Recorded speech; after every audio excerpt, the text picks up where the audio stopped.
Hello, Narnach here. Welcome back to Path of Exile. We are playing our caustic cloud summoning Necromancer, and today is gonna be our very first red map. I have for you a Bazaar and a Val Orb. Let's see what happens when we combine them. But first, let's see what the Bazaar is. In case we happen to get hidden mods, at least we know what we're up against. We get many totems. We get more rare monsters that also have a Nemesis mod. We cannot leech life or mana from monsters. Monsters deal 92% extra damage as fire. Monsters have increased accuracy. My dodge chance is unlucky and I have point blank. So in total we get nearly 100% extra quantity. We get 24% extra pack size. This map does not really lend itself well to Beyond. I had it on my warm-up map before and it just didn't really work out that well, so I'm not gonna add that, but I almost forgot. Let's add a Val Orb to it, so let's see what we're gonna end up with. And it seems to have simply corrupted in place. Oh, that's good. Let's see what we can do with it.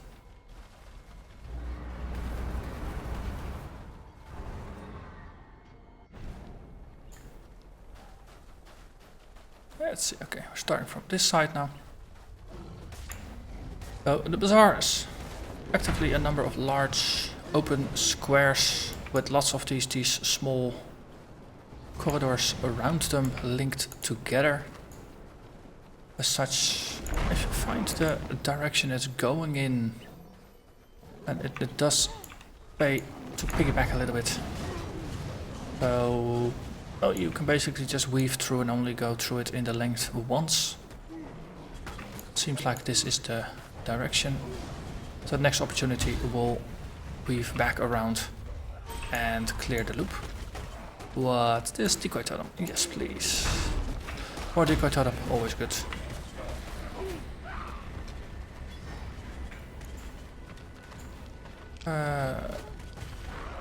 That's. This is a small dead end.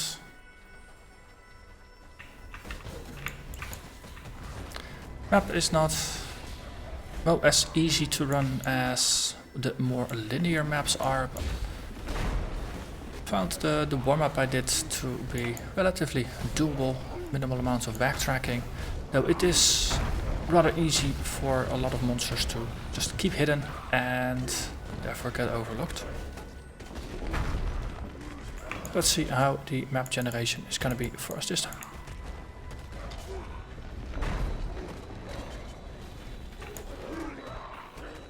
Okay, let's see, and this gets us back to where we started.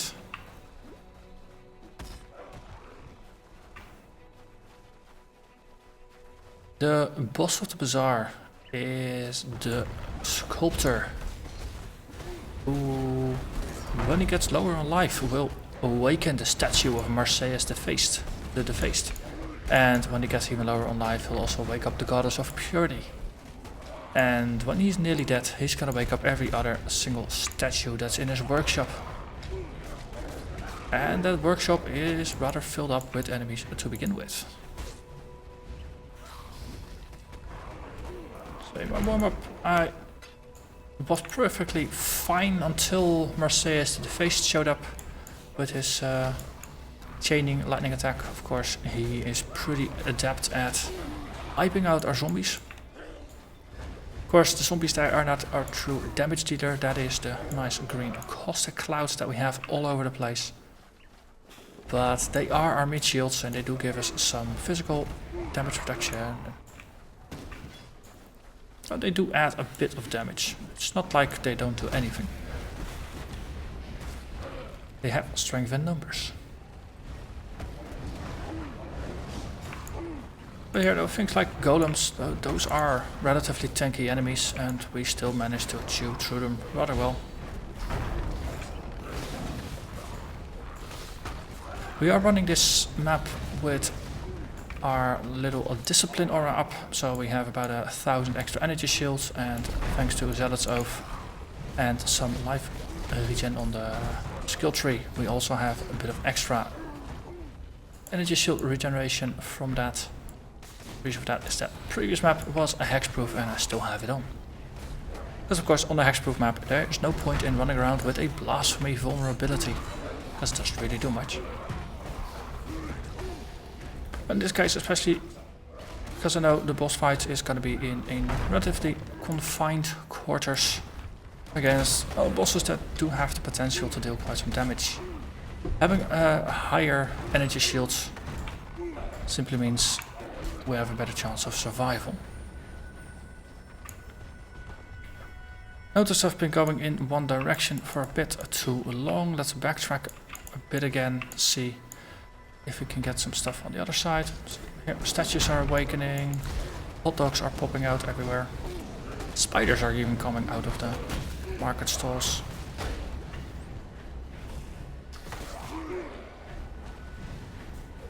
I think someone really should have checked that crate with bananas that was standing over here somewhere, because there's a lot of spiders in. Ooh, hello, Tora. Here. Yes, you want me to hunt for the beast den, and it is luckily in the direction I'm gonna go, so that's good. But first, we wanna clear what's behind us.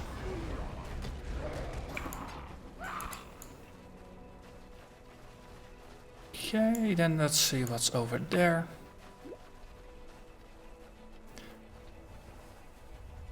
Because as I expected, this was indeed a bit of a dead end behind us. So once you got some caustic clouds up, there's no need to keep pummeling the same area with caustics. Well, we're using Wither to make enemies more susceptible to chaos damage. But we don't really need that against regular mobs. It's a nice bonus, it helps with yellows. But against regular mobs, it's not strictly required, so it's easier to just cover a larger area with caustic clouds instead. Helps you clear the spread out groups of enemies faster. Memory of Dream.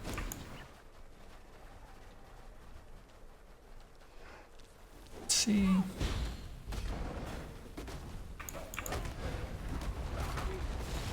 This case, now we got a yellow. That's gonna be the focus of our Wither. Just to chew through it. And we get everything. Good, good.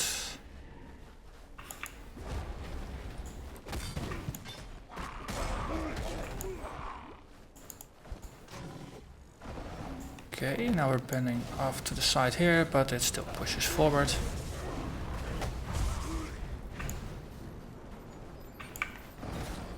And we got some more hot dogs.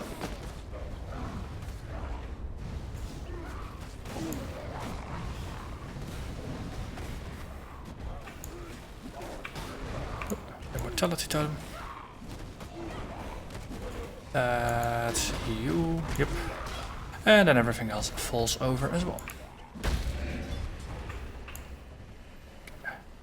As before, I'm gonna backtrack a little bit. Clear the other side of the map before we push too far. Especially because of this backtracking, you half uncover parts of the map. It is really easy to miss where you have been. Oh nice, we are rounding a corner here.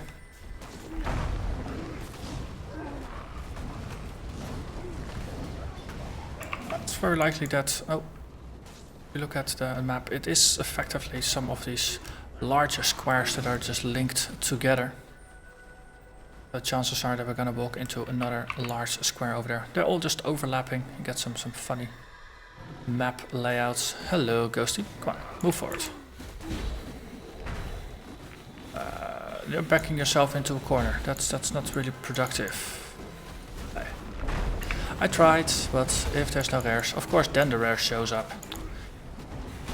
You annoying bugger.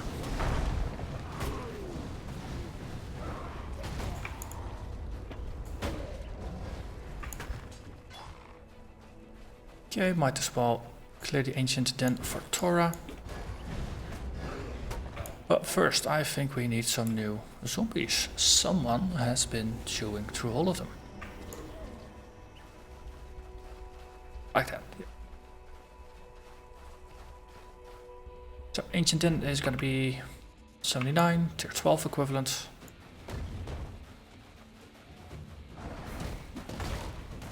Let's just get a decoy totem in there. Just draw them away and then we caustic them to bits. Once we get the clouds, yeah. Those frogs, they hurt. So if you can stay out of their reach, that's gonna be more healthy for you. Because of course this build, we don't do any direct damage ourselves, and as such there's no leech or any other form of sustain outside of just energy shield regeneration via Zealot's Oath, and of course just waiting for natural regen to kick in.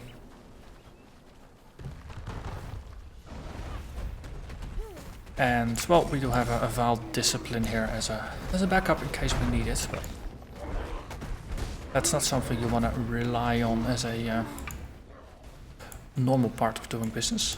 It's more of a panic heal of sorts. Okay, 34 monsters remain. That's chances are they are actually all in there. It is rather populated inside. So let's have a look. There's a Val Totem in there, 2 at least, with some skellies. Yep, Immortality Totem is gone. As long as we manage to stay a bit to the sides, we're not gonna trigger the boss. It's nice not to trigger the boss. There are a lot of add-ons that I would rather not face together with the bosses. So let's see how many things we can clear before we actually draw unwanted attention.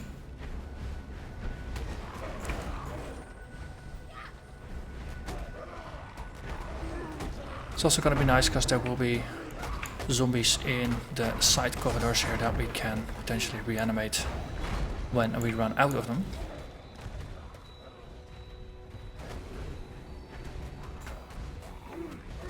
Also, if we kill a lot of these statues now, they're not going to join us in the final stage of the fight because they will already be dead.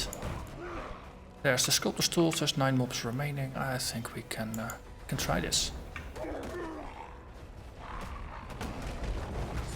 Okay, nice, just roll in, get some caustics going, yep, right there.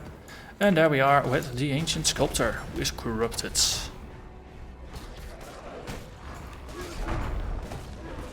Okay, we lost a couple of our zombos.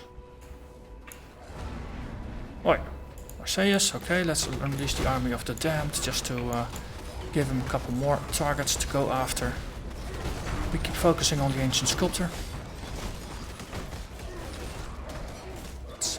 Keep our decoy totem up as well, just to draw things around a little bit. Ancient Sculptor is dead. The Goddess of Purity still angry as hell. And Marseilles, did you make it out or not? Not entirely sure. He might have gone down in the fighting. Yep, he did. So there you have it, our very first red map.